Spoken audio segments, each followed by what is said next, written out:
So, you've read the title. Like, no need to bait you. You know what this is. Basically, fan concept, fan movie, whatever, fan fiction, whatever you want to call it. This is my idea for what Spider-Man, Tom Holland's Spider-Man 4 could be. Calling it Spectacular Spider-Man because, we had the home trilogy, so I think we should the next trilogy should have a different name, and Spectacular, I think, is my favorite of the choices. So, there you go, Spectacular Spider-Man, right? Yeah. Good title, right? Yeah. I could. Okay, so, basically, it would be sequel, in terms of when it takes place, it would be before Avengers Doomsday. We already know when it's coming out, though, and that's between Avengers Doomsday and Avengers Secret Wars. So it's basically the equivalent to Ant-Man and the Wasp from the Infinity Saga. So this movie, I think it would be best as street level, which is something a lot of people can agree on. I still think it could be street level, despite its placement. A lot of people are saying it couldn't, but I still think it could. I mean, Ant-Man and the Wasp was a fairly grounded movie, despite the fact that it was between two very cosmic level movies in Infinity War and Endgame.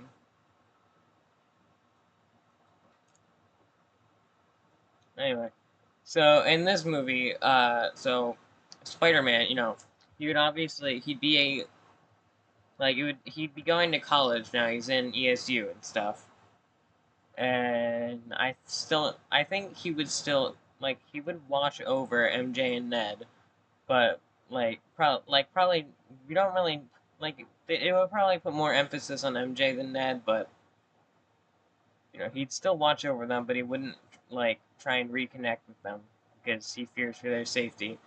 I think what we can do with this unique opportunity is because in the comics, Spider-Man used to not have anyone but his aunt and uncle, and that turned him very bitter.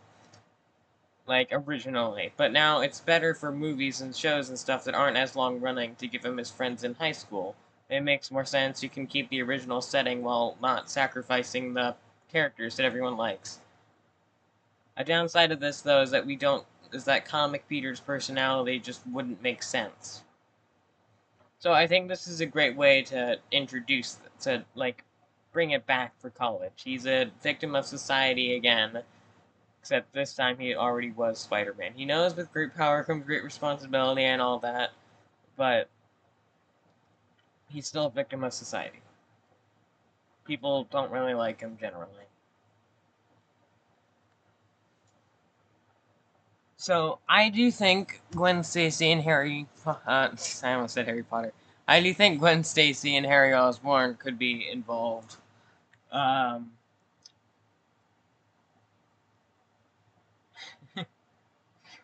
so they wouldn't be his friends yet. They would just be people at ESU, friendly people that do seem to like him, but they're not friends yet. Um, so Peter would he could either join there in this movie, or he could already be working there. Either works, but he works at the Daily Bugle, obviously, and then we have J.K. Simmons as J. Jonah Jameson. So here's where the plot kicks in. Wow, this went longer. I rambled. I was yapping for longer than I expected. So, I was thinking he would have a file, like, the Daily Bugle reports on a lot of things. So I think whether by coincidence or what, he could stumble upon an old file about Uncle Ben's murder, because we're gonna say the Daily Bugle covered that. Anyway, so what Peter would learn is that a bunch of reporters, or journalists, I mean, dug into the case and found that the culprit actually had some ties to a bunch of different corporations, but the journalists died before they could finish, or the journalist died before he could finish his research, and no one else thought it was anything, so no one picked it up. Anyway, Peter's gonna pick it up. without permission. He does it as Spider-Man. So now for the villain of this movie, Wilson Fisk, aka the Kingpin. Um, but no, he's not the main one. Main one, Mac Gargan. He was set up in Homecoming. So I think we can say that Mac Gargan, he was one of the first people that Spider-Man like sent to jail, which is why he hated Spider-Man so much in Homecoming. Anyway, so he has a personal vendetta against Spider-Man because of that. He doesn't like him. And what ends up happening is that Fisk gives him the means of revenge with an experimental cybernetic surgery which turns him into the Scorpion. Depending on like interpretation, it could be a horrific scene or it could be like a ooh cool power scene. Like I think it could be similar to the Doctor Octopus and Spider-Man 2 scene where Scorpion would wake up and kill everybody. I think that would be cool, but you know, it doesn't have to be that way. Anyway, so I think Spider-Man would like when he's following the lead, he could eventually be intercepted by Scorpion, and they would have a fight. But what would happen to Spider-Man would almost die, but you know, neither of them would be defeated. It would be like an encounter, a brief encounter. They don't actually fight. It's not their full fight. It's interrupted by something. Either one of them gets away or whatever.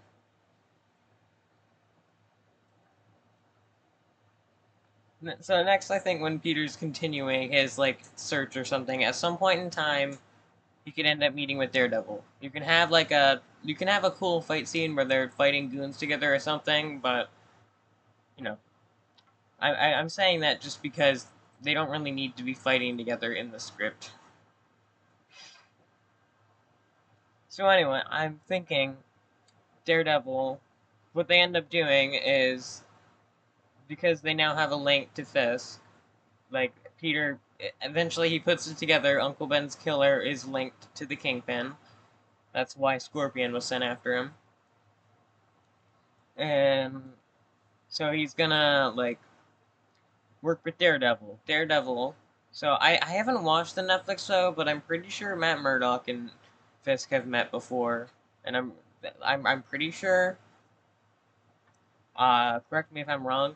So basically, Matt Murdock can't be at Fisk Tower because Kingpin would be suspicious. So he has Peter Parker there, who has more of a reason as he's a photographer. Like, or he has Spider-Man going there. Peter has a reason. He can easily like make an excuse for that. I don't. Daredevil probably wouldn't know his secret identity. I don't know. I mean, to be fair, Peter does just like show his secret identity to heroes all the time. Maybe he would. I don't know. Either way, Peter Parker, Spider-Man infiltrates Fisk Tower as Peter Parker, and he claims to be taking pictures for the Daily Bugle. What he does there is he's just like Daredevil's man on the inside, helping him, and he ends up getting Daredevil like into a room. I don't know. Anyway, what's revealed is that Fisk did actually know this was happening, so he lets Daredevil get away with some information, and he puts Peter on a list. Like Peter would think, "Oh, I had a close call, but you know, I'm safe. We did it. I'm safe." But you know, no, Fisk knows. Puts Peter on a list. And then, so then during the night, Peter would go back to ESU. He would be like, it would be nighttime, and he would be awoken by like terror. I don't know, whatever. Scorpion is there. He's looking for Peter Parker, not Spider-Man. Uh, so Peter puts on his Spider-Man suit, and he goes over and he goes to protect people. I think we could have a specific moment for saving Harry and Gwen, and you know, but there's still a lot of things. Like he saves a lot of people. Anyway, in their fight, eventually Scorpion's mask would be knocked off, and Yeah, Peter's gonna see Matt Gargan, but what we're gonna reveal here is that in this universe, Matt Gargan killed Uncle Ben. I like it. Uh, I think it's unique enough. And I've seen two interpretations of when Uncle Ben's killer isn't like a unique character, it's a different one who's also given the role of killing Uncle Ben. And I've seen that with Walter Hardy and the cat bug, the Walter Hardy, the cat burglar, and Flint Marko Sandman. One thing I noticed is that both of them regret it, so I think an interesting thing you can do is that Matt Gargan does not at all regret it. He is not sympathetic. He's not supposed to be. I don't know how we could reveal that because you'd be seeing Matt Gargan's face throughout the movie. So I don't know, and doing a flashback isn't really MCU style of cinematography, but whatever. I don't know. I don't know how it could work. Anyway, Spider-Man would, he'd go on the offensive, he'd be brutal. He wouldn't be holding back as much, he wouldn't, like, knock his jaw off, but, it's also not giving him love taps. Anyway, Scorpion would probably be begging for mercy. He's not a psychopath like Green Goblin who would laugh.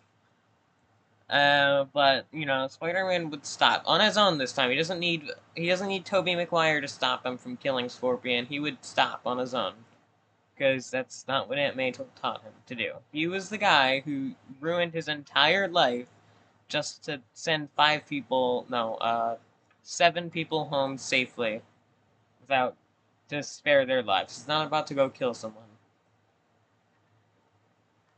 But anyway, Scorpion would take advantage of this. He would hit Spider-Man with like his tail and give him a crazy hallucinogen trip, and Scorpion would prepare to go kill Spider. Like Spider Sense, like it's not a Mysterio thing. Spider Sense would also think it's real, so Scorpion would then prepare to kill Spider-Man. But then we could have the Gwen. I'm thinking Gwen Stacy. She throws a brick at him.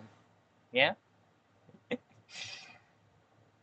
So the like students on campus, they would throw bricks at Scorpion or like other items and try and get him away because we have a people of New York type scene. New York or ESU in this case loves Spider-Man. He's a hero to them. They appreciate him. So they start throwing stuff at Scorpion, and Spider-Man manages to get him down. Can teach Peter that he doesn't need to be alone. He can let other people help him.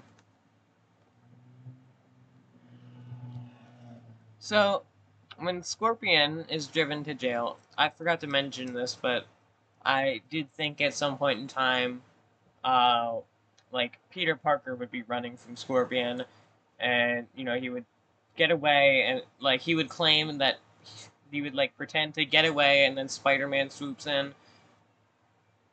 So anyway, because of this, when Scorpion's being driven to jail, he puts together that Peter Parker is Spider-Man. Before he can do anything about it, a car slams into the car and it flips off road. It's a big car crash. Scorpion dies, and Wilson Fisk watches. This Matt Gargan was a loose end. Fisk plugged it.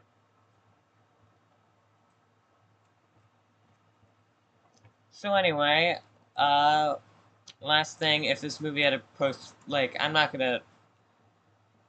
The post-credit scene would likely tie into whatever happens at Doomsday. Personally, what I think is going to happen is Doctor Doom is going to prune every timeline, and the Void will become Battle World. But I have no idea what's going to happen. So I'm not writing a Doomsday fanfiction, so we're not going to talk about that. Anyway, yeah, that would be the end. So, I hope my ramblings are entertaining.